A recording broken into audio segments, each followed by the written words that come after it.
At the outset, after saying goodbye to the last family member, Suma, a lonely protagonist, was summoned to another world before he had time to grieve. Even the court magician of the otherworldly kingdom was taken aback, not expecting the summoning to actually work. Suma was furious when he met the king. His thesis was unfinished, yet he was sent to another world. "Does this mean I will have to delay my graduation?" The king, feeling put upon, quickly explained the situation. Suma was summoned to a land called Randia Continent, home to humans and other races. However, 10 years ago, a demonic dimension named the Demon Realm appeared in the northern part of the continent, its demons killing fiercely. The Gran Empire, owning the largest territory on the continent, formed a coalition to attack the Demon Realm, but suffered a disastrous defeat. The countries lost a large part of their armies and have since struggled to fend off the demons' attacks. Over 10 years, the Demon Realm expanded to cover a third of the continent. As their territory spread, the demon armies began to disperse, giving the nations a chance to breathe and barely hold off the demonic invasions. The battle lines remained deadlocked. Suma questioned if they expected him to fight the demons. The Elven Chancellor explained that it was actually the neighboring Gran Empire that was fiercely battling the demons. The surrounding small countries relied on the Gran Empire for protection, thus they should contribute food and money. However, the small kingdom couldn't afford much, so they decided to summon Suma as a gift to the Gran Empire.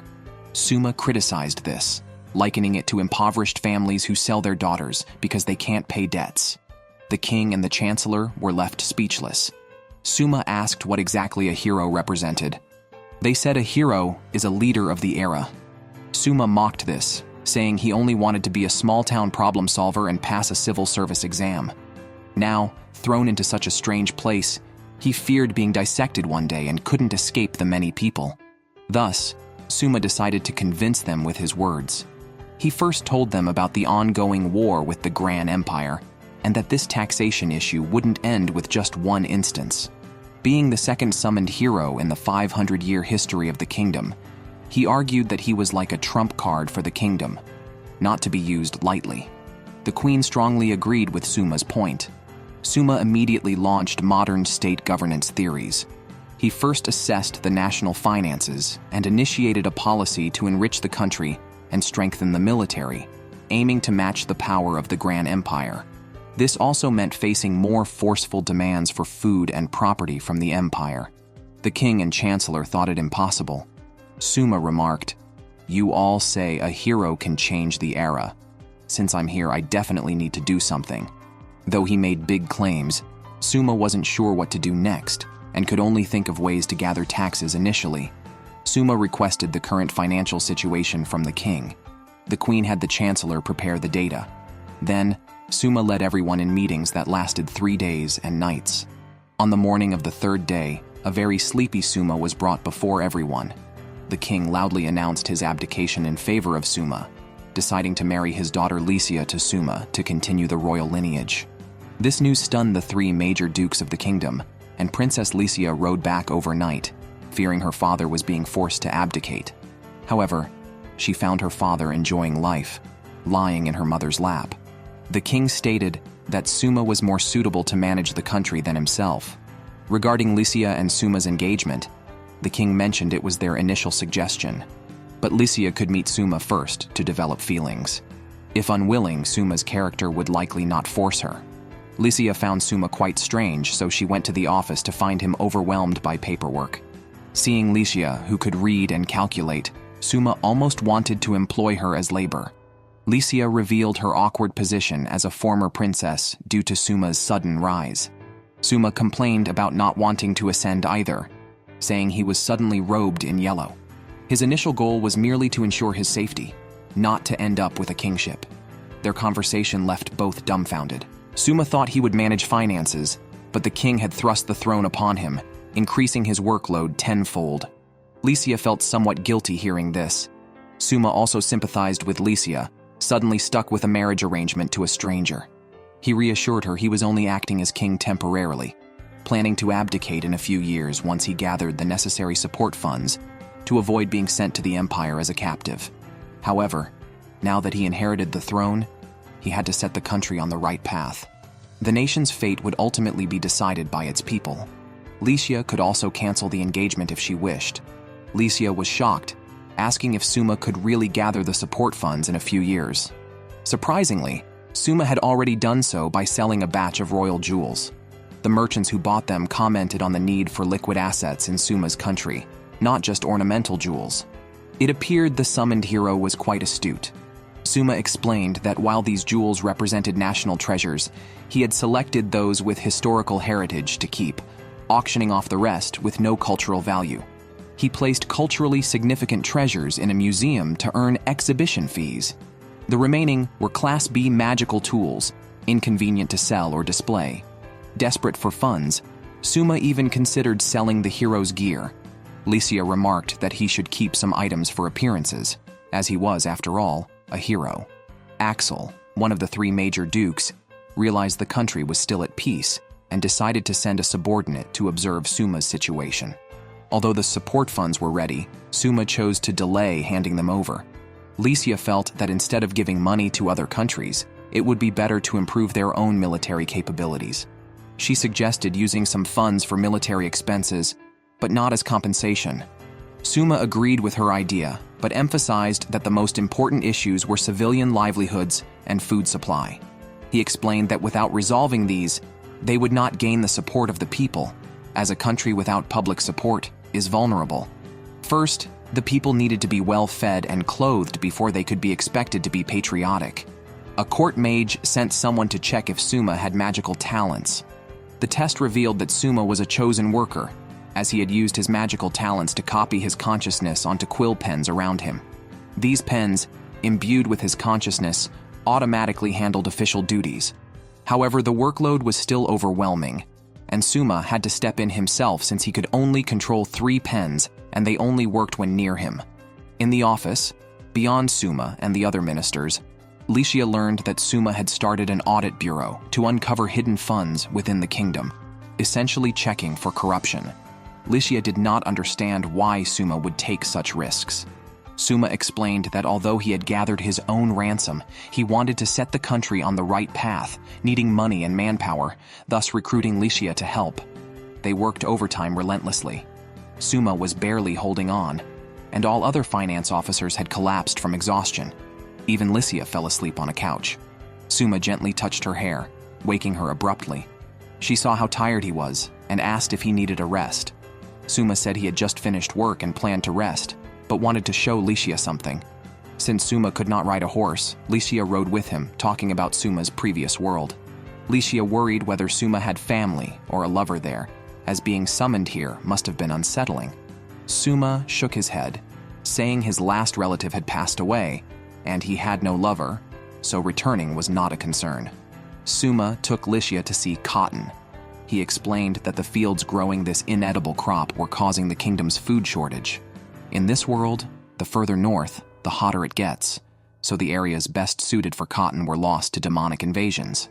Other regions were too cold, necessitating warm clothing, leading to more cotton cultivation to meet demand. Thus, farmers abandoned food crops for this profitable cash crop, decreasing national food reserves.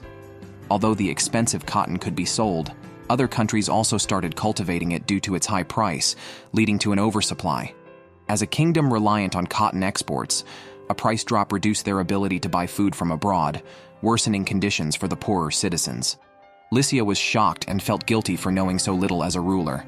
Suma comforted her, saying it wasn't too late to start learning, and assured her that she would one day lead the country well, even if he were to leave. During a meal, Suma informed Lycia of his plans. First, restore the cultivation of food crops. Increase taxes on economic crops to limit their cultivation. Subsidize national food crop farming. Prioritize the storage and cultivation of widely used foods such as soybeans and sweet potatoes. To address the current food shortage, Suma plans to buy food at high prices from abroad and sell it cheaply domestically. The price difference will be offset by other export crops. Suma then joined Lycia at a common soldiers' mess hall, emphasizing the nation's push for frugality and his role as the acting king to set an example. There, the captain of Lycia's knights, Ludwin, greeted them and inquired about the progress of Suma's reforms. Suma sighed, explaining that his current team, inherited from the previous king except for the chancellor, was largely ineffective. He lamented the incompetence of the former ministers that led the country to its current state and expressed his urgent need for talented individuals. Suma decided to use the kingdom's broadcast system, typically reserved for announcing major decrees, to recruit talent nationwide. Previously, recruitment was through internal recommendations or written exams, limiting the pool of candidates in a country with low literacy rates. Only half could read and just 30% could write. This approach excluded at least 70% of the population from the selection process. Quoting the admired historical figure Cao Cao, Suma declared, "I seek the wise. Talent is what matters." He opened recruitment to anyone regardless of age, birth, gender, appearance, or education. If someone believed they had a unique advantage, they were invited to interview. The selection would not be self-assessed, but determined by the king himself. Suma's announcement resonated with many, especially the terms he offered. Anyone with exceptional abilities could receive a monetary reward and a certificate from him as king. Both self-nominations and recommendations were accepted, with the recommender receiving 30% of the reward if successful. For talents in arts, local preliminaries would be held, followed by sending a representative to Suma. Now, Suma eagerly awaits the delivery of talent right to his doorstep. Suma came to this world equipped with a translator that only he can use, as all species here speak human languages. For instance, the music and speech from Suma's phone from his world are incomprehensible to the inhabitants of this world. Lycia has started to develop feelings for Suma, appreciating his disregard for gender norms and believing she can inherit the throne. She knows that Suma, who has no family in his original world, is the talent the kingdom desperately needs. If she and Suma were to marry, it might encourage him to stay in this world, as they are already fiancés in name. After waking up, Lycia was informed that she and Suma would be interviewing candidates together. Among the interviewees was a hefty man lacking confidence in his talent. 5 talents were selected for interviews, including Aisha, a dark elf from a minority group living in the forest. They are responsible for guarding the forest and have strong combat abilities and self-governance, rarely interacting with other species, and are somewhat xenophobic. Suma learned about them through remote-controlled gloves used for reading. Aisha, the kingdom's top warrior, asked Suma if she really could receive a reward, wishing to exchange it for something else. Before Ludwin could speak, Suma anticipated and stopped him, asking Aisha what she wanted. Aisha explained that the trees in the forest guarded by the dark elves were weak, and the saplings were not growing, causing great distress to her people. She hoped Suma could offer a solution. Suma asked if they had tried thinning, which involves periodically cutting down old trees to prevent them from blocking sunlight, essential for the saplings. Without thinning, only old trees would remain, making the forest vulnerable to storms and soil erosion, potentially causing landslides. Impressed by Suma's knowledge, Aisha pledged herself as his weapon, even willing to become his concubine if needed, and asked him to teach them thinning techniques immediately. The second talented individual, Juna, was strikingly beautiful, and even Suma was momentarily distracted until Lycia coughed. The Chancellor noted Juna's exceptional singing ability and stunning beauty, calling her the leading singer of their time, gifted with both voice and looks, with ancestral ties to the Sirens. During the national broadcast of the selection, Suma suggested that Juna sing an inspirational song. Juna mentioned her ancestors sang emo anthems and could replicate any song after hearing it once. Suma played a song for her using Bluetooth earphones, causing Lycia to raise her eyebrows. Juna managed to reproduce the song accurately, even though it was from the anime Slayers. Her clear singing impressed everyone, and she expressed a desire to learn more songs from other worlds. On the other hand, the intelligence dealers of the duchy also gathered information about the kingdom. They lamented the high expectations talented individuals have for the monarch they plan to serve. For example, Hakuya and the team acknowledged both Aisha and Juna as talented, but believed the true test for Suma's judgment of people would be if he could recognize the talent of a certain overweight man. The Chancellor introduced this man as Poncho, whose talent lies in eating. He has reportedly tasted every food from various places and claims to have eaten everything edible in the world. Excited, Suma grabbed Poncho's hand, declaring he was exactly the talent he had been waiting for. Moved to tears, Poncho was surprised that Suma was excited about his arrival. Others often criticized him as a food-wasting fat man, but Suma saw his extensive eating experiences as valuable knowledge that could benefit the kingdom. Poncho was deeply touched and pledged to serve Suma loyally. Suma even gave Poncho a surname representing food due to his passionate attitude and his merit-based approach, disregarding appearance and status, which attracted more talented individuals to the kingdom. Poncho was self-recommended, while the other two were recommended by others, including Hakuya, nominated by his uncle. Hakuya's uncle said that his nephew, who read extensively, should serve the nation. Initially, Hakuya only wanted a job as a librarian to read daily. However, after seeing Suma recognize Poncho's strengths, Hakuya changed his mind and decided to support Suma in his ambitions, clearly aiming to be a military strategist. Suma questioned Hakuya's confidence and knowledge. Calmly, Hakuya assured he had the talent and questioned if Suma's use of Poncho was due to knowing what the kingdom needed most. Suma smiled, acknowledging this, but wondering if Hakuya could meet his expectations. After the selection, Suma invited Hakuya to his room to assess his abilities more thoroughly, sensing something unusual in their conversation. Lastly, the talented Tomoe, a white-haired beastman loli who can communicate with animals, caught Suma's attention. Remembering that the wolf spirits were not within this kingdom, Suma presumed she was likely a refugee. Impressed by her ability to easily communicate with any animal, Suma considered how best to utilize Tomoe's talent. Approaching her as she seemed shy, Tomo whispered something in Suma's ear, leaving him stunned.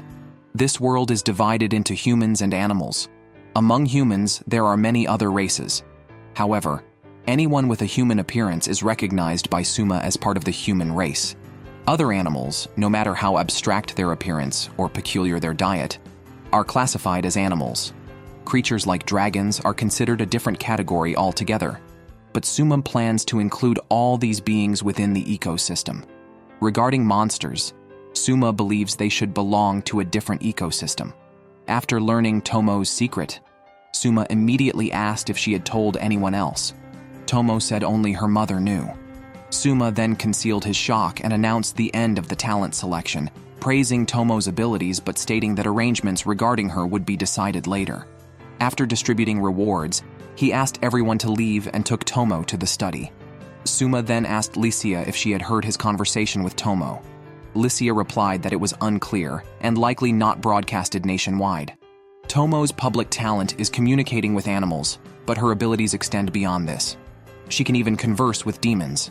Previously, people believed demons had only animal-like intelligence. However, demons led by a demon king can act collectively and use weapons and magic. They possess intelligence but speak a different language from humans, which has prevented negotiations.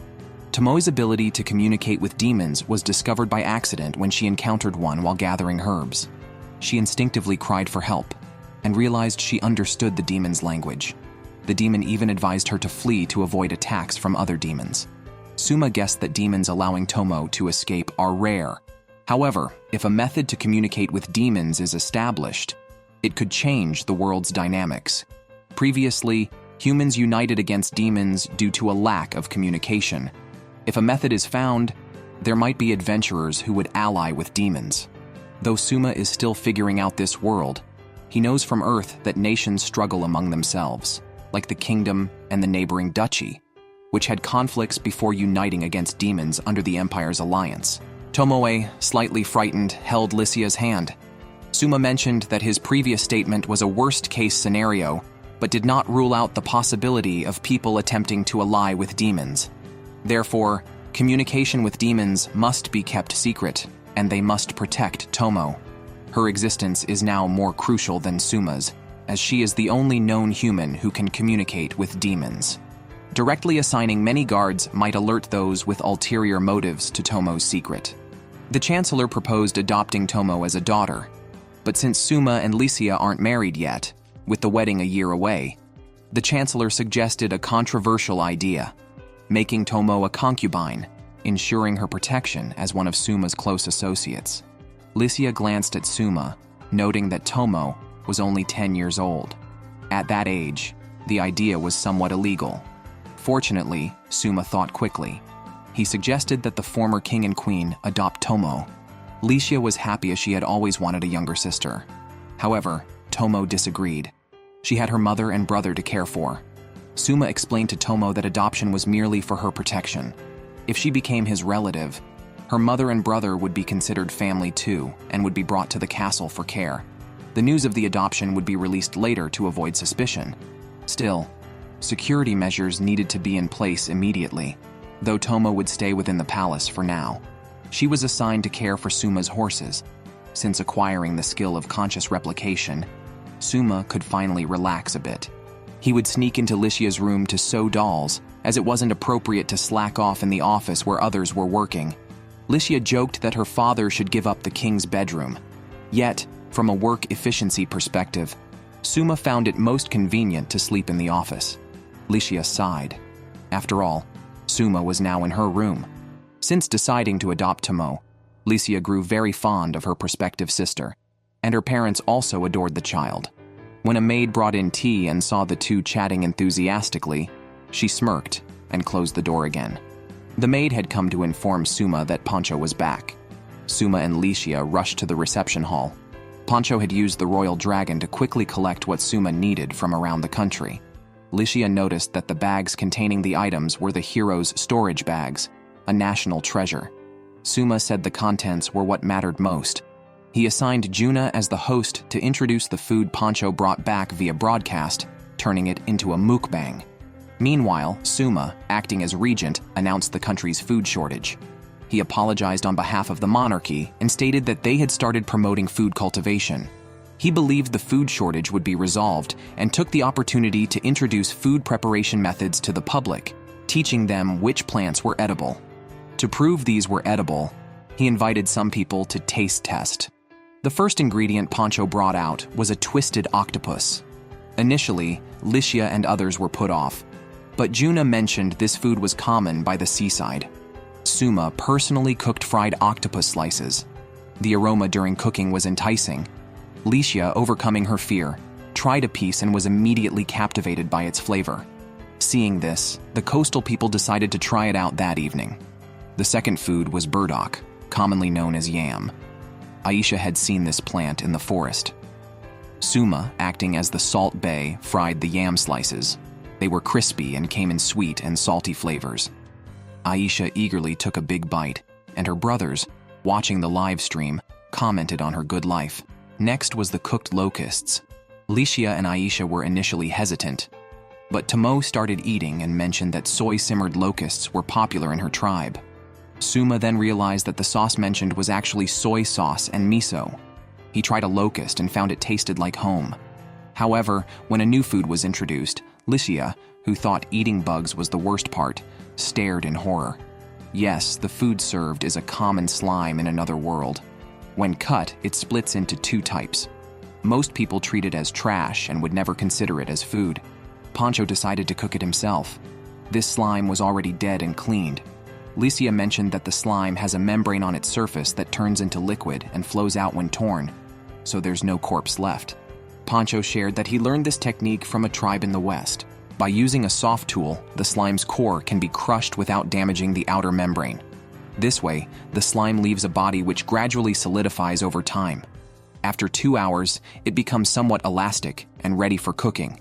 It is then rolled out into a dough, cut into strips, and made into slime noodles. These are boiled in salted water with vegetables added for flavoring. Suma remarked that the finished product looks a bit like udon noodles, although the ingredients and methods are completely different. Upon hearing that Suma had eaten something similar before, Licia decided to let him try it first. Suma, knowing he couldn't escape, closed his eyes and ate. To his surprise, it tasted quite good, more like noodles made from kudzu than the expected fishy smell. Seeing Suma enjoying it, Aisha also couldn't resist trying and soon found herself digging in. Their satisfied and relaxed demeanor caught the attention of the audience watching the live stream. After sharing these foods, the broadcast was coming to an end. Suma and his team said whether there would be another broadcast depended on the audience's reaction. Unexpectedly, the response was quite enthusiastic.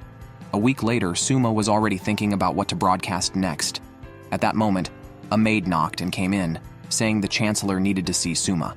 Suma saw that the chancellor was accompanied by Hakuya. He expressed his desire to follow the former king's example and resign in favor of Hakuya, claiming his own talents and wisdom were far inferior. Believing Hakuya would better assist Suma, Suma agreed to the chancellor's resignation but said this news would be announced later. Relieved by Suma's agreement, the chancellor relaxed. He had planned to retire with a pension and buy a house back home. But seeing Suma's serious face, the former chancellor Marx quickly offered to find another position and continue assisting Suma during these critical times. Suma appreciated having such a wise advisor. Marx, smiling, didn't expect this. Actually, Suma had reasons not to let Marx go because he knew about the discussions with the demons and Tomo.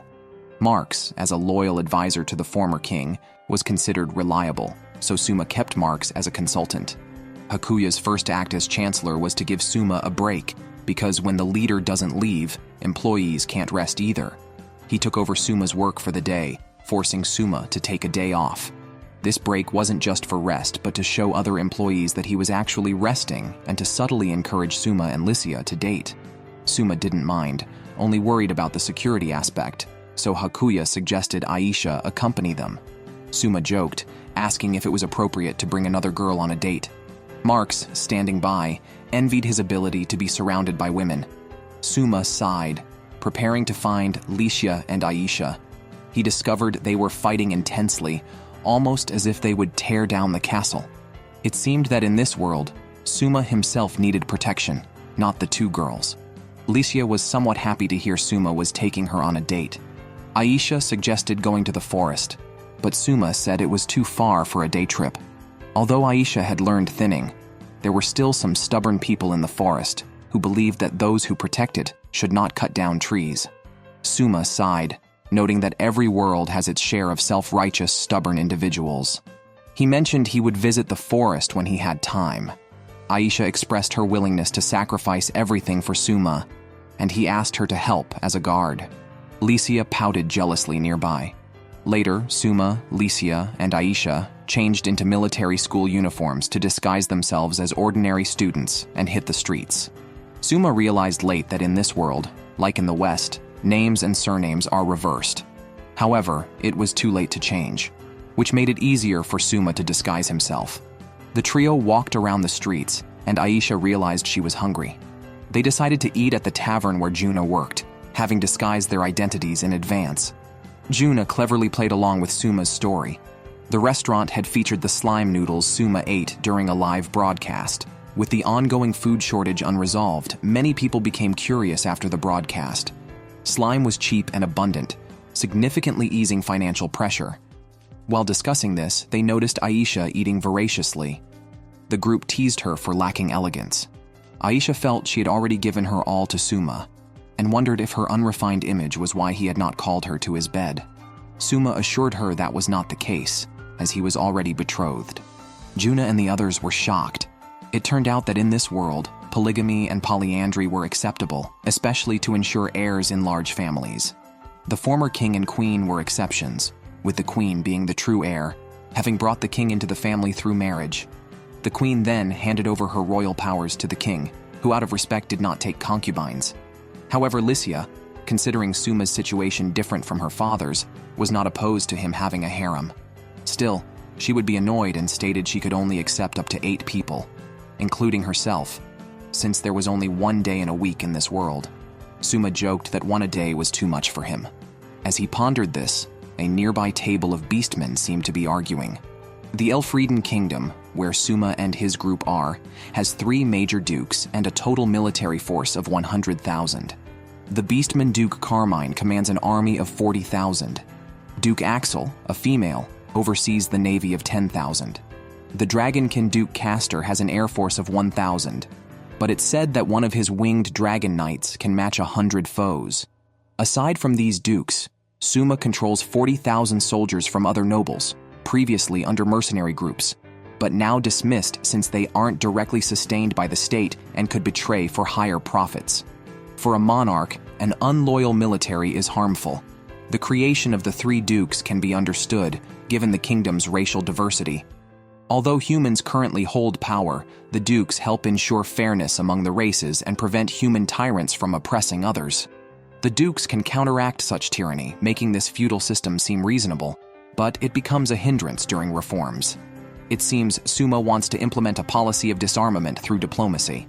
On his day off, Suma relaxed and observed a quarrel at a nearby table. He initially thought the beastmen there were from the wolf tribe like Tomoe, but Aisha, noting their tails, identified them as from the fox tribe. Mistaking tribes could lead to anger. Aisha recognized the red-haired Halbert, arguing with a fox girl named Kaide, as a noble's eldest son known for his bravery during military school and likely now serving in the army. Kaide, a regular customer and a member of the Imperial Guard, advised Halbert against going to Duke Carmine, as the Duke was at odds with the king, potentially leading to war. Halbert, however, saw war as a chance to advance and insisted on joining Carmine. Kaide argued that war wasn't so simple, noting that Halbert's father had him return to the capital to avoid the conflict, viewing his father as cowardly for retreating from the Duke after many years due to fear of getting involved in a power struggle with the new king. Katie pointed out that Duke Carmine held no moral high ground, having ignored the king's summons, and that ongoing internal strife could jeopardize the kingdom, with neighboring states eyeing the kingdom's territories and fertile lands, ready to seize a peace if civil war broke out. Suma recalled the surrounding kingdoms Hakuya had briefed him on: the Eastern Nations Alliance, the Western Amadonia Duchy, the Southwestern Torgus Republic, the distant Island Federation, and a nearby mercenary state, all showing little friendly disposition towards Elfrieden, with 4 countries neutral and 1 hostile, truly placing the kingdom in a precarious situation. The current era is one of chaos, with the Demon Lord expanding his territory. Internal strife is quite normal. Surrounding countries will surely take advantage of any troubles within the kingdom to make their move. The duchy once sent a letter to the kingdom offering military support to suppress the 3 dukes.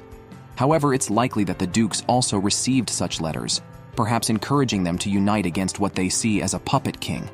It's clear that this was designed to create a rift between Suma and the 3 dukes, allowing neighboring countries to expand their territories during the internal conflict. It's an old tactic, but very effective. What's puzzling is Duke Carmine's behavior. As a veteran, he should understand these schemes. Yet, he appears to be deliberately opposing the kingdom despite the border crisis. Cade believes Halbert should not recklessly follow Carmine. Halbert mentions that many nobles under Carmine joined him because they were exposed for illegal activities and had their properties confiscated, hating the king as a result. Carmine, by protecting these criminals, has already lost moral high ground. Kaidi doesn't want Halbert to face danger, but Halbert thinks that Suma couldn't possibly defeat the battle-hardened Duke Carmine. Kaidi calls Halbert arrogant and knows how formidable Suma can be. After Suma's rise to power, his strategies clearly demonstrate his intelligence. Unexpectedly, Suma appears next to them. Kaide, thinking Suma came because of Halbert's rash words, quickly begs for mercy. Suma clarifies that's not the case. Halbert didn't recognize Suma, but was caught by Aisha after shouting at Kaidi. If Suma hadn't intervened, Juna was ready to act. Only after Suma reveals his identity does Halbert recognize him and his attitude changes. Suma states that while a monarch can choose his servants, servants can also choose their lord. He won't stop Halbert from following the dukes, but reminds him that once a break with the dukes occurs, Kaide, as a member of the Imperial Guard, will stand against him. Halbert hadn't realized this, and wouldn't want to confront Kaide. Suma lays out the realities of war to make Halbert think carefully about his ambitions. After resolving this issue with the childhood friends, Suma and his group rest on the lawn. Licia even lets Suma rest on her lap. During this time, Licia suddenly asks if Suma doesn't want her as his fiancée, suggesting he plans to abdicate. Suma finds the question tricky and asks if Licia would want him as her fiancée. Licia says she wouldn't mind. Suma states that being a king suits him better than her, but the main point is whether Licia could accept an engagement with someone she doesn't love. Licia says that's just how royalty is, but Suma prefers love by choice. He asks if she thinks they couldn't fall in love freely. The conversation ends in a playful argument, with Aisha humorously wondering how long she should pretend to sleep. After returning, Suma's control ability improved again. He can now manipulate 4 objects. A maid came to report that Halbert's father arrived with 2 children seeking an audience with Suma. Upon seeing Halbert badly bruised, Suma understood what had happened. Halbert's father, learning of the events from Kade and realizing his son nearly doomed the family, had beaten Halbert severely before hurrying to Suma to apologize. Suma didn't pursue the matter further since Halbert was already beaten up. He even advised Halbert's father not to hit him in the face anymore, as it would upset Kade. Meanwhile, Suma praised Kade's talent and decided to promote her to the Imperial Guards as a strategist, recognizing her clear understanding of connections and the bigger picture. He also transferred Halbert from the army to the Imperial Guards to serve as Kade's assistant, bringing the pair together. Halbert's father had a very confidential matter to report to Suma, so Suma met with the general privately. Meanwhile, the maid suggested Licia could learn some tips about love from Kade. From the general, Suma learned a grave secret, prompting him to express how heavy the news was. In this world, there are 6 types of magic: the common elements of water, fire, earth, and wind, and the rarer light and dark attributes. Light magic is standard for healing, while dark magic is less common, often categorized as dark due to its non-standard nature. Magic users who can enhance weapons with magical attacks are known as magical knights. Fire is assigned to the army, water to the navy, wind to the air force, and earth, representing defense, to the Imperial Guards, while healers of light attribute are evenly distributed across all military branches. Suma found the earth attribute quite useful for civil engineering, leading the construction efforts himself. His control magic, a dark attribute, inspired him to try something new. With his enhanced ability, Suma recently controlled a puppet, sending it to join an adventuring party. This puppet adventurer became well known in the circles. Initially hesitant, the party included the puppet for a seemingly easy underground exploration. Unexpectedly, the puppet demonstrated high combat effectiveness, easily defeating lesser monsters. However, the team encountered a giant fire lizard in the tunnels. Their mage, being a fire attribute, couldn't damage it. Realizing the danger, the team leader decided to retreat, especially since the lizard's saliva was poisonous. During the escape, the puppet accidentally fell. The girl in the team rushed back immediately to save him. As the fire lizard's saliva dripped down again, the puppet quickly threw himself on the girl, blocking the saliva and preventing any harm. Then he swiftly carried her and escaped. It was clear that the girl was somewhat moved by his actions. Actually, Suma didn't intentionally make the puppet fall. The connection had simply been lost due to the distance. The girl, named Yuno, caught the eye of a nearby mage sister who thought that Yuno might have developed feelings for the puppet. The 2 guys in the team were shocked. Really? It's just a puppet? That evening, Suma cleaned the puppet in the bathhouse, thankfully having added acid-resistant gear beforehand. Licia came by and recognized the puppet as the adventurer that had been the talk of the town. It turned out to be Suma. He mentioned that he wanted to explore the underground passageways but couldn't run out himself, so he sent the puppet instead. It's actually quite fun, he said. Later, Suma met with his ministers, who had been overworking themselves to the point of exhaustion. He praised them for their hard work on the projects that benefited the people. They had finally gathered enough funds to build a huge port nearby, which would control the canals and ensure smooth logistics, reducing freight costs and preventing overproduction, lowering the price of high-cost goods naturally. The country was currently short on food, despite efforts to switch cotton fields to grain production. The domestic supply was still insufficient. The best immediate solution was to enhance logistics and purchase grain at low prices from countries with surpluses to alleviate the domestic food crisis. To get rich, build roads, he reiterated. Suma praised the ministers for their significant contributions to the nation and the people. His words were like chicken soup for them.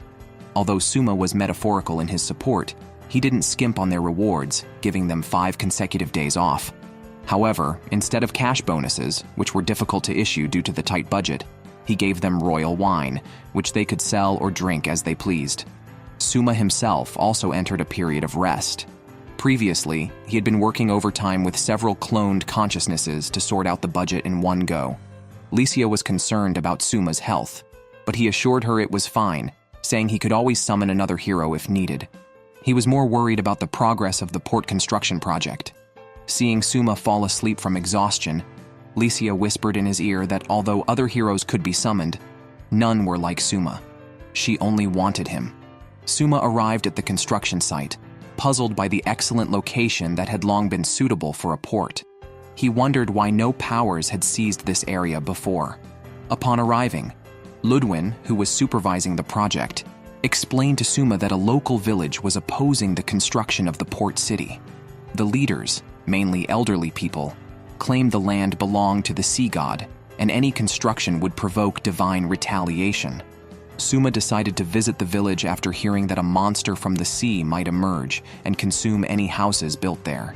The elders were hostile towards Ludwin but appeared somewhat nervous around Suma.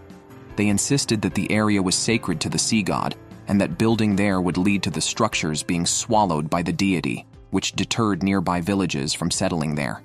Suma had the elders map out the area. Despite hearing of the sea god legend, Suma suspected the stories, which had persisted for a long time, were likely warnings about natural disasters, possibly tsunamis. However, Ludwin had never heard of tsunamis occurring there. Suma speculated that the tsunami cycle could be very long, perhaps 100 years or even a millennium. To clarify, Suma inquired further about the exact boundaries of the sea god's domain, which coincidentally overlapped with the planned port city location. Ludwin asked if Suma wanted to relocate the site, but Suma insisted the plans continue. He explained that building the port city at the inflow area was optimal, but considering the potential for a major tsunami, he decided to shift the location slightly. Ludwin felt it unnecessary to prepare for a millennial tsunami, but Suma argued that no one could predict when the next tsunami would occur.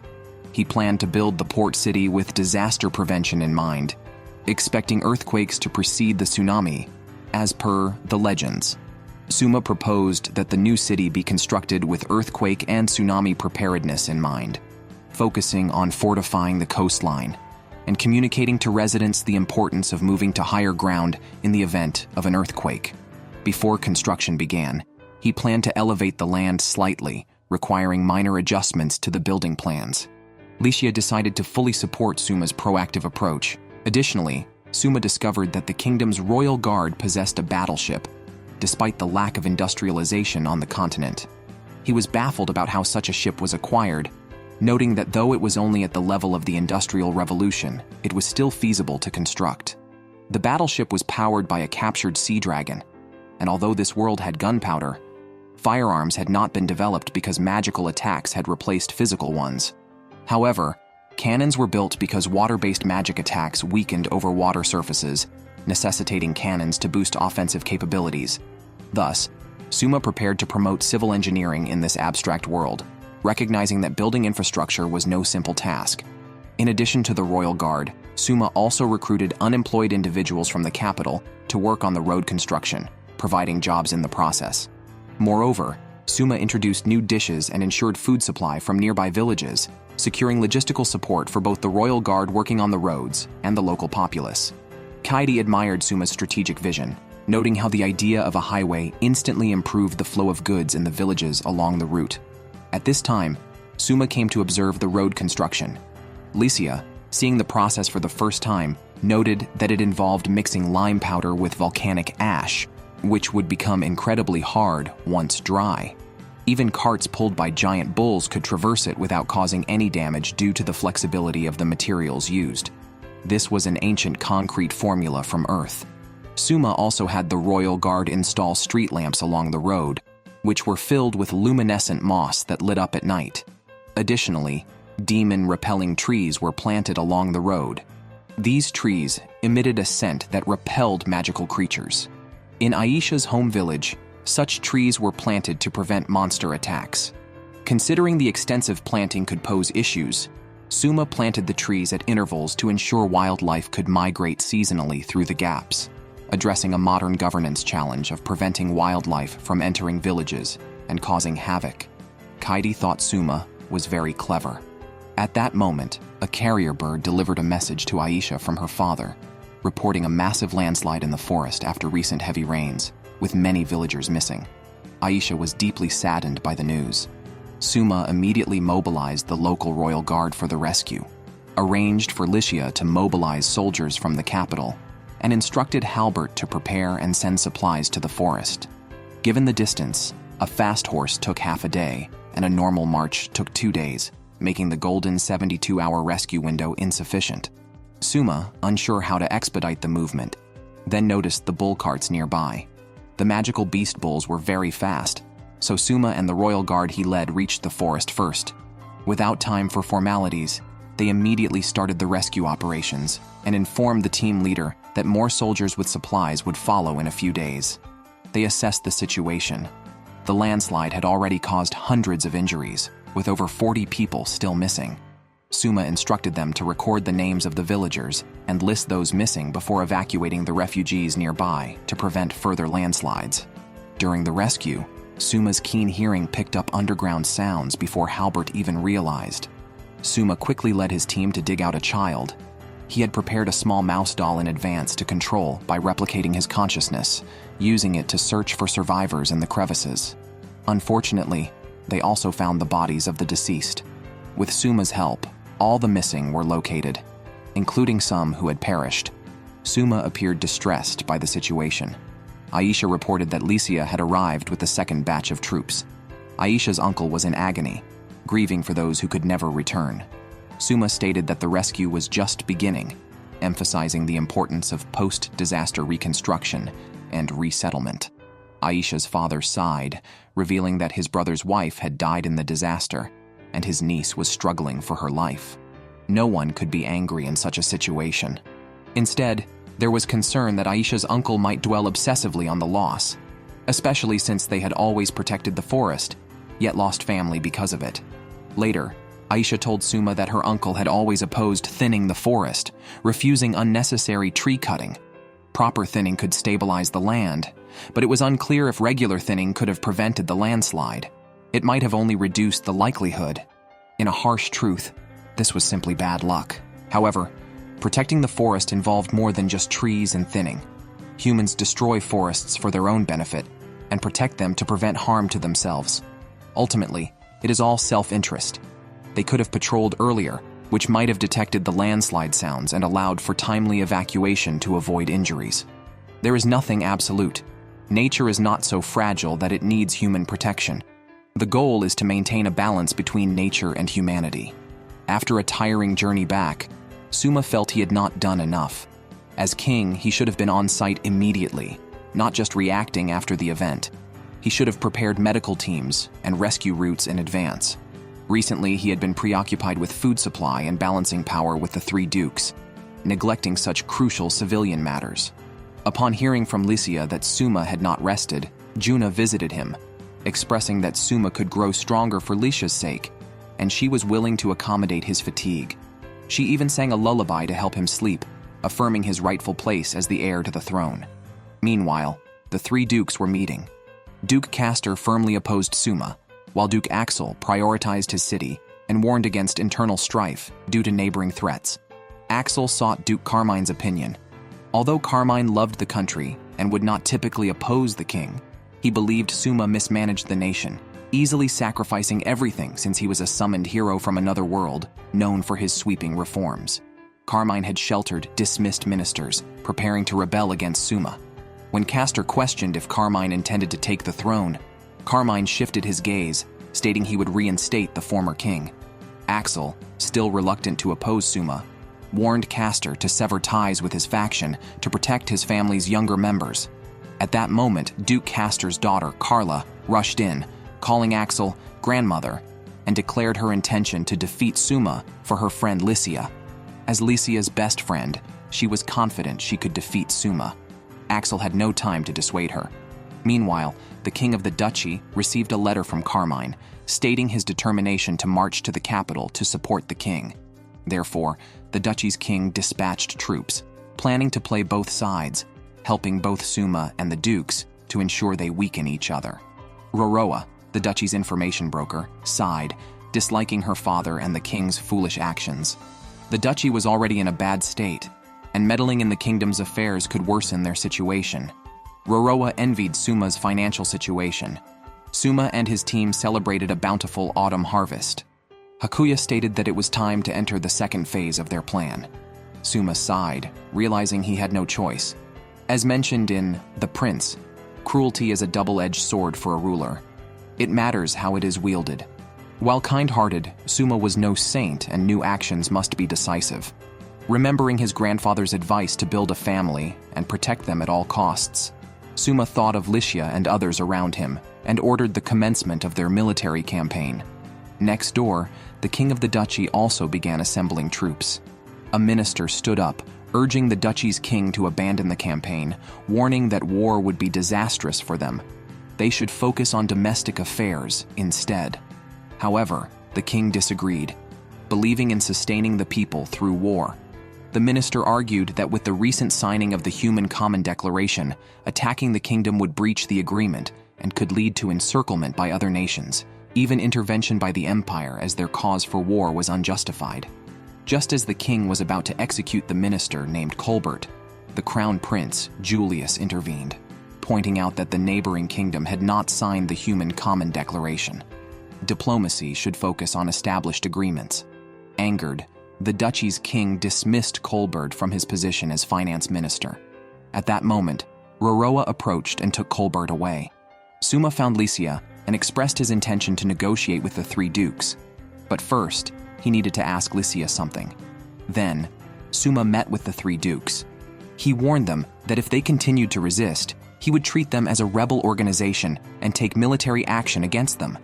If the dukes complied, he would only reclaim military control and remove their privileges, but not interfere with their territorial management. Duke Castor argued that the existence of the three dukes was to prevent a tyrant from ascending to the throne. Their role was to support the king while also overseeing him. Suma responded that such a policy might be fine during peace times, but they were in an era of turmoil with surrounding nations eyeing them and the threat of the demon race looming. A country's military power must not be fragmented during such times. Suma promised that if the central authority ever became corrupt, he would allow the dukes to take his head. At that moment, Axel asked Suma about his plans to build a new port city and what would become of her naval base. Suma assured her that the new city would be a tourist and trade city and would not affect her military port. Axel was the first to accept the reduction in power and swore loyalty to Suma. Duke Castor was curious why the former king had abdicated in favor of Suma without consulting the three dukes. Suma joked that he too wished he knew, as even Lycia was unaware of the true circumstances. Simultaneously, Duke Castor declared his inability to support Suma, deciding to follow Duke Carmine instead. He clarified that his action was personal, involving only the 100 Air Force members from Red Dragon Castle, while the rest of the Air Force would remain neutral and on standby. Hakuya was surprised that Duke Castor had prepared for failure. Suma did not discuss much with Carmine, since Carmine's acceptance of the fleeing ministers was proof enough of his intent to rebel. Carmine, acknowledging his age, wanted to determine the kingdom's future with the dignity of a warrior. Suma declared his resolve to rise to power over him, suggesting to Carmine and Castor that, to avoid a prolonged war that harms innocent people, they should agree that if one of them dies, their forces would immediately join the victor. As Duke Carmine prepared to leave, Lycia drew her weapon and cut off her long hair in public, signaling her willingness to share Suma's fate. Suma also knew that Juna, Axel's granddaughter, had initially been Axel's spy, but after getting close to Suma and recognizing his potential as a king, she decided to connect Suma and Axel. This was why Axel supported Suma. Meanwhile, the duchy acted upon hearing the news, likely targeting the mountain range. Duchy soldiers stormed into a village in the mountains, pleased to find well-stocked grain. The local manager quickly surrendered, boosting the duchy king's ego.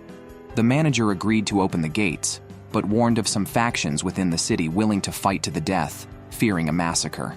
Julius believed that promising not to harm the residents would peacefully open the gates without wasting troops. Thus, the duchy king agreed, given their alliance of 40,000 troops against Suma's 10,000. The advantage was theirs. Suma, leveraging modern advantages, was battling Duke Carmine.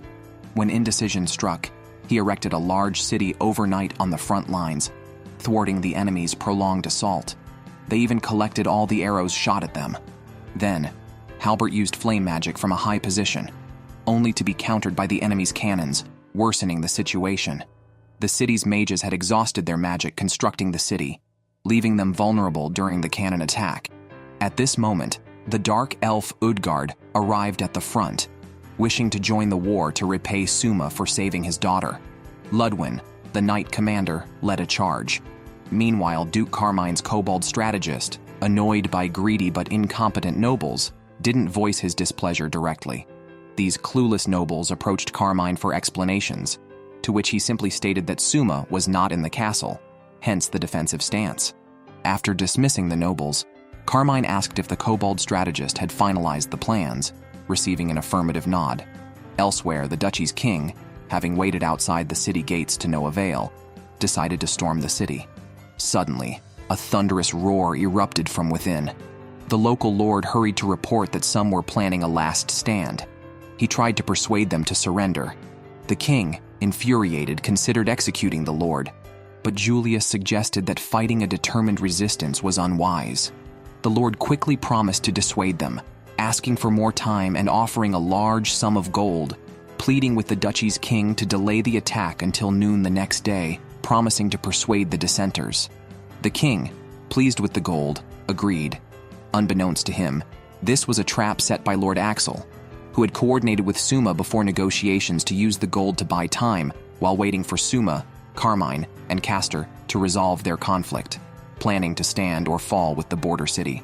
Meanwhile, Kaidi and Halbert were chatting, with Kaidi cutting off potential problems, hoping for a smooth battle the next day. By noon the next day, the lord had not returned, prompting the duchy's king to order an assault. At the same time, Halbert spotted the arrival of Castor's air force at the city. The night before the battle, Castor had the civilians evacuated, his air force ready to follow him. Despite recognizing Suma's capabilities, Castor felt there was no turning back, so he proceeded without involving other soldiers in his actions. Castor received a report that Suma had dispatched 10,000 Imperial guards to Duke Carmine's location. It was unclear whether Carmine himself was with his troops, but the remaining guards were likely no match for the air force. Castor doubted that Suma would overlook this, but considered it unlikely. He thought Suma's best strategy would be to defeat him and then use the air force to beat Duke Carmine, possibly catching them off guard. However, Castor did not expect Suma to use giant oxen to drag the Imperial cruisers, turning them into amphibious cruisers.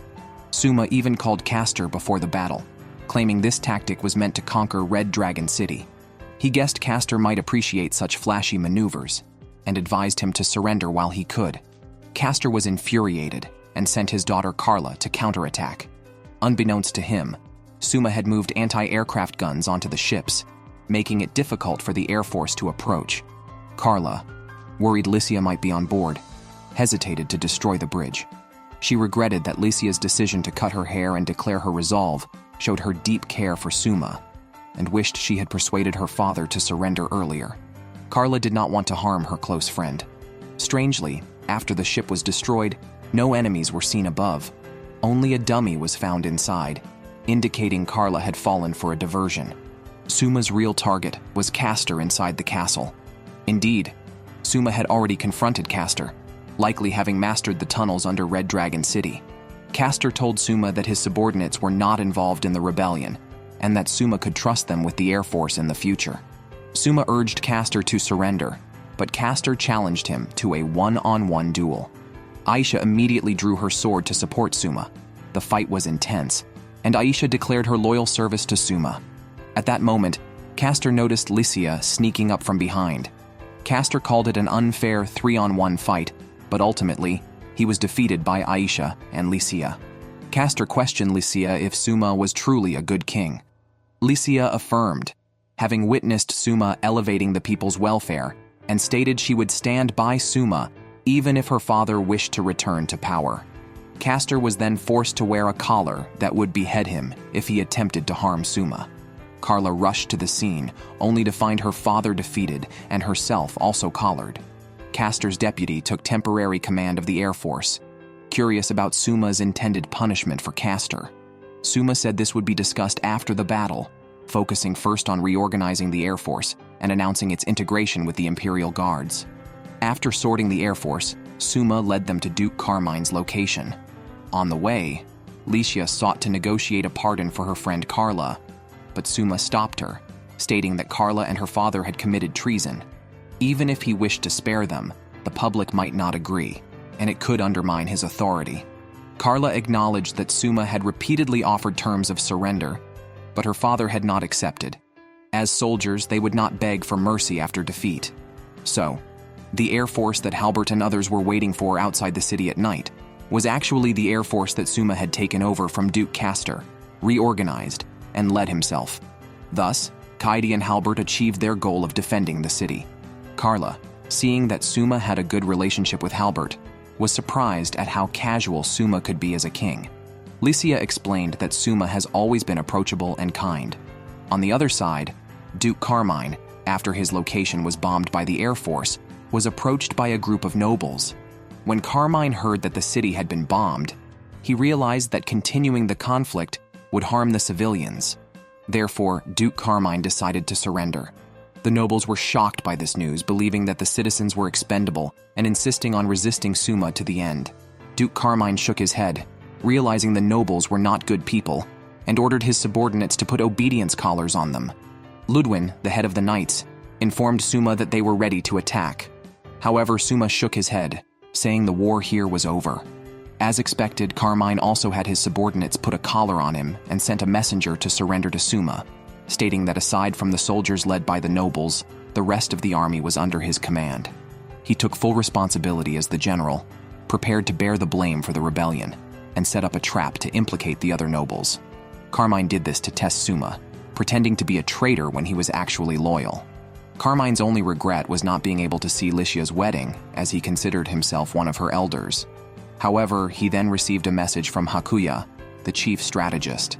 Suma had not attacked the territory but led the imperial guards toward the direction of the duchy's invasion. Hakuya asked Carmine to gather his troops and follow.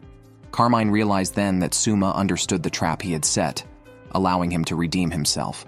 But Suma and Carmine's tacit understanding surprised Carla, who realized that all this was a setup by Carmine. From the beginning, Suma had no intention of clashing with the three dukes. Both Suma and Hakuya, having heard from Licia about Duke Carmine's excellent character, were puzzled as he would not normally harbor evil ministers. It was only when Halbert's father privately told Suma that Carmine intended to gather these corrupt nobles and stage a rebellion to let Suma suppress them, that they understood the Duke's apparent betrayal was intentional. Suma was initially angry, but Halbert's father explained that Carmine was determined to let Suma deal with the kingdom's corrupt elements at once to prevent them from pleading with other nobles. Suma only confiscated the visible assets of these nobles, who still had hidden wealth, and used it to hire mercenaries. The reason Carmine stirred up the war was to capture these mercenaries, demand ransom, and thus recover the money that had flowed out. Duke Carmine was willing to bear the blame for rebellion for the sake of the kingdom. It turned out everyone was just acting, except Duke Castor and the neighboring duchy, who truly believed it. The other party attacked the kingdom under the guise of aiding Duke Carmine's loyalty. Suma, on the other hand, successfully took control of the military forces of the three major dukes in the kingdom. The so-called march to the capital in the name of loyalty became a rebellion, and the duchy's reasons were rendered illegitimate, marking it as an aggressor against another nation. Thus, there was a moral issue. Suma officially declared war on the duchy on behalf of the kingdom. This time, the action was justified, and the target was directly the capital of the duchy. Suma proceeded directly toward the duchy with the air force. Upon this, the king of the duchy immediately retreated with Julius, falling into Suma's trap. They were ambushed by Suma's soldiers on the fastest return route. The scene was tragic, and Juna led the ambush. After a night of battle in the canyon, only about 10,000 of the duchy's 40,000 soldiers survived.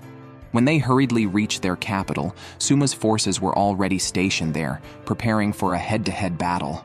Suma commanded his generals to arrange the formation. Aisha was responsible for protecting Licia, who drew the enemy's hatred toward herself. Suma stayed in the rear. Carla asked if he was not going to the battlefield. Suma said he would only hold them back. His role was to inspire the troops before the battle and manage their morale and resettlement after. Carla asked if he was not afraid of dying. Suma admitted he was indeed scared, but realized he seemed to have become a mere placeholder, fully integrating himself into the statecraft game, acting solely in the nation's best interest, even willing to sacrifice his head if defeated. However, Suma did not wish for any deaths. At this point, the king of the duchy realized something was wrong and decided to carve a bloody path for his son Julius. guessing that Suma's goal was to kill him as the only staunch leader of the duchy. If he died, Suma would relentlessly pursue them. But if Julius fled, the child might preserve the duchy. As for his daughter Roroa, the king felt she cared more about the welfare of the common people than the family honor, so Julius needed to preserve the family line. Julius had to leave. During the duchy king's final charge, Suma asked Carla to change the collar's master to Lycia and tell her that if he perished, Lycia would inherit the throne. Carla, not wanting to upset her friend, then ordered Suma to command her to kill the enemy leader. Following his order, Carla charged forward. Ludwin then discovered that the enemy leader was a decoy. The real king of the duchy had reached the rear. Carla, being half-dragon and not strong enough, struggled, but fortunately, Suma sent a puppet to delay time, allowing Carla to move away and ignite the puppet. The puppet was rigged with explosives, severely injuring the duchy king. The king refused to surrender and fought to the bitter end. Suma, witnessing his fall pierced by numerous arrows, declared to all on the battlefield to remember the king's bravery. That night, Roroa received the news of her father's death in battle. On the surface, she appeared calm. Although she often argued with her father over politics, he was still her father. In private, she cried bitterly. Afterwards, Suma and his group successfully occupied the duchy's capital. Lycia discovered that Suma had targeted the duchy early on to prevent massive casualties along the border. However, evacuating the border residents directly would be too obvious. Therefore, Suma staged a play with adventurers, creating rumors of a flame clown at the border, which caused the nearby villagers to hide. The duchy also heard the rumors and did not pay much attention to the evacuation of the people. Regarding the duchy's royal family, the Crown Prince Julius fled in another direction, while Princess Roroa left the city with her ministers. Suma ordered Hakuya to send ministers to manage the area. Poncho reported that the treasury had no funds or stocks, but there were many weapons. Thus, Suma decided to sell the weapons for emergency food funds to stabilize the duchy's population temporarily. If there wasn't enough food, it would have to be urgently transported from the kingdom, as long as the roads were clear. Halbert's father stated that the army was highly motivated and that integrating the military could swiftly conquer the duchy. However, Suma did not plan to attack the entire country. He mentioned that no matter how much territory they obtained, the empire could intervene and all could be lost.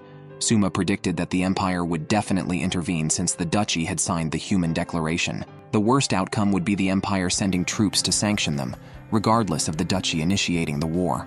International treaties worked this way. In this world, the powerful dictate what is right. Suma avoided signing that treaty because it contained traps that could potentially lead to the empire's dissolution. The duchy and the kingdom had long held grudges. It was uncertain how Suma would handle these.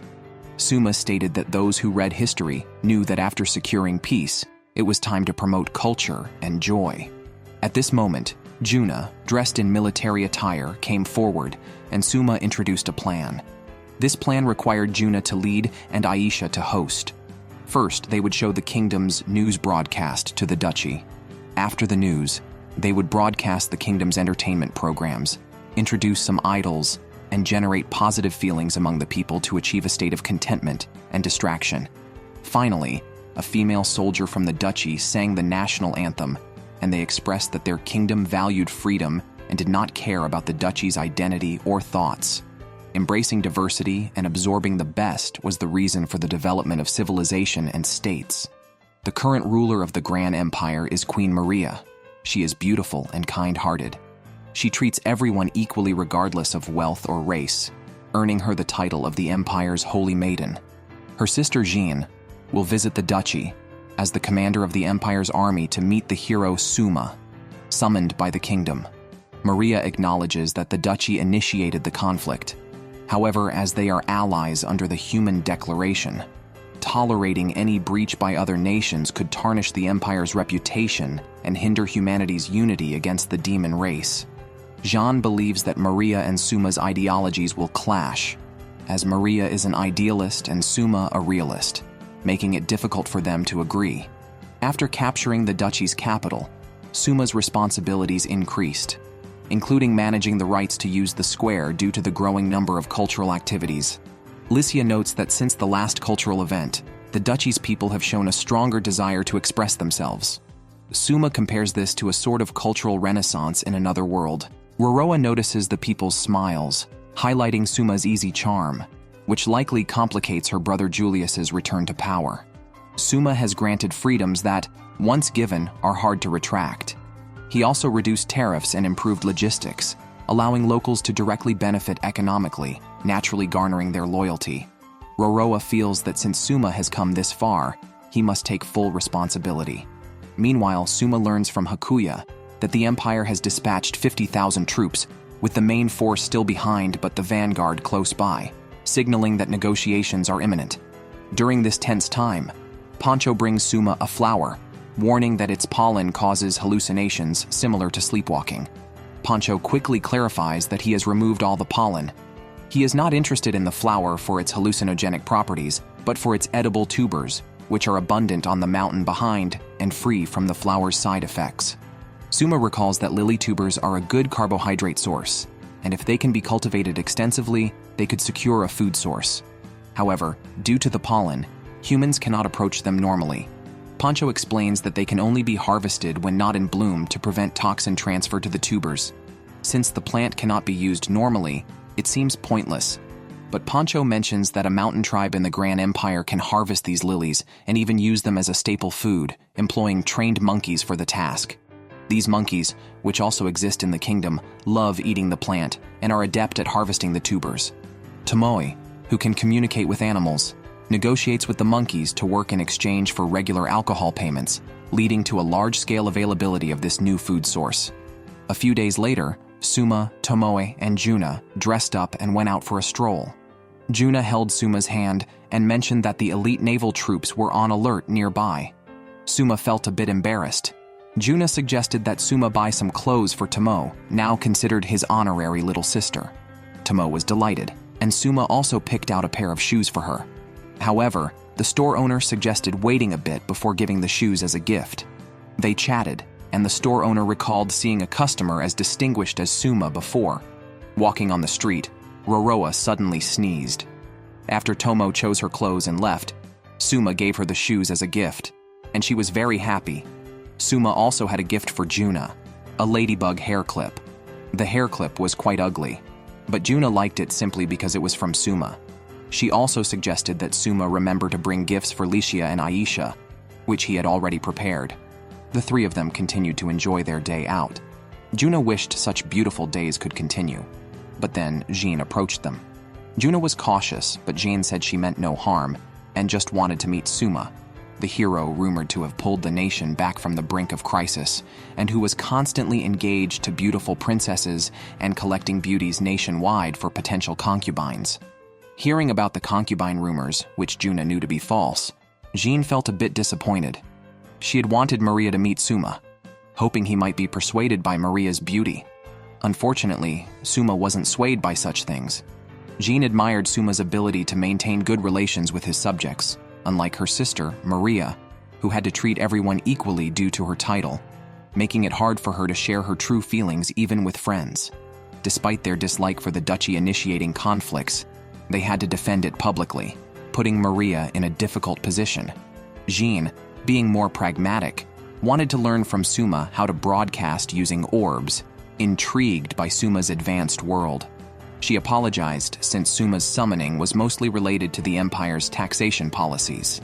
Suma knew that the Empire didn't demand the summoning forcefully, just accommodating weaker nations unable to pay taxes.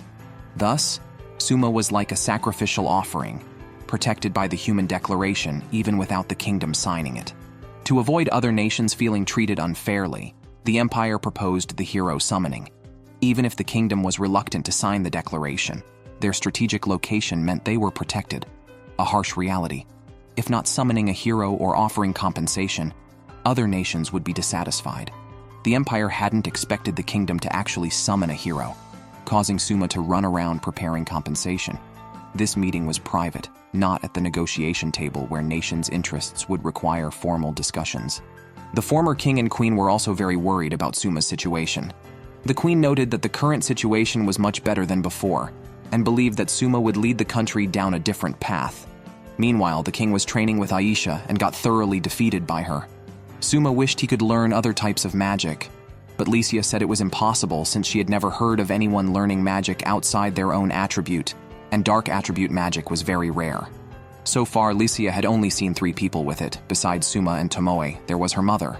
However, even Licia did not know the specifics of the queen's magic. Suma felt that dark attribute magic couldn't protect him. Aisha immediately stated that she could protect Suma. At that moment, Hakuya and Ludwin came to see Suma. Hakuya presented a plan to overhaul the ducal capital, which Suma thought was too drastic. It was more like rebuilding than remodeling. Hakuya complained that the ducal capital was originally very chaotic. He had OCD and couldn't resist changing everything. However, considering fire safety, local reforms were still necessary. Suma agreed, but insisted on considering the local residents' opinions first. Otherwise, the kingdom's unilateral decisions would face opposition. Hakuya thought that if they followed the local residents' wishes, the area might turn into an art city, which Suma found acceptable. However, Hakuya believed that it would become a front line with the duchy and possibly a battlefield in the future, unable to withstand an attack from the duchy. Therefore, they could only temporarily maintain its military attributes while gradually transforming it into a livable city. Juna wondered if starting the transformation now was worthwhile, but Suma believed post-war reconstruction was crucial to ensure places for retired soldiers. Only by establishing efficient logistics could the local people have enough to eat. At that time, Ludwin also mentioned that the roads had been cleared and new ones were under construction. However, Ludwin was worried that if the Empire forced them to return the capital, all their infrastructure efforts would be wasted. Thinking about the fleeing Julius possibly using their bridges to attack the kingdom irritated Licia. Hakuya, however, said this scenario was unlikely. Even if Julius regained power, he would not use the kingdom's infrastructure as it would undermine the crown prince's dignity. Only Suma was unconcerned about Face. Since Julius cared about Face, Suma decided to name the bridges after the personnel involved in the siege. Even if the capital was taken back, the anti-kingdom faction within the country would definitely destroy these bridges. Thus, the bridge construction plan was arranged.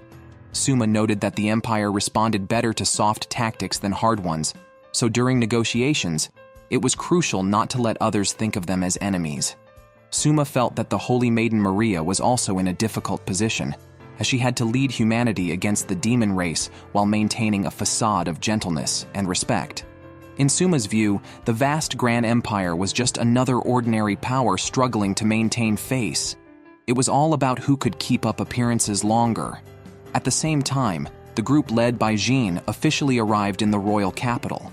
The Empire's army of 50,000 was menacingly close to the border. Suma met directly with Jin and Julius, and even managed to mock Julius a bit.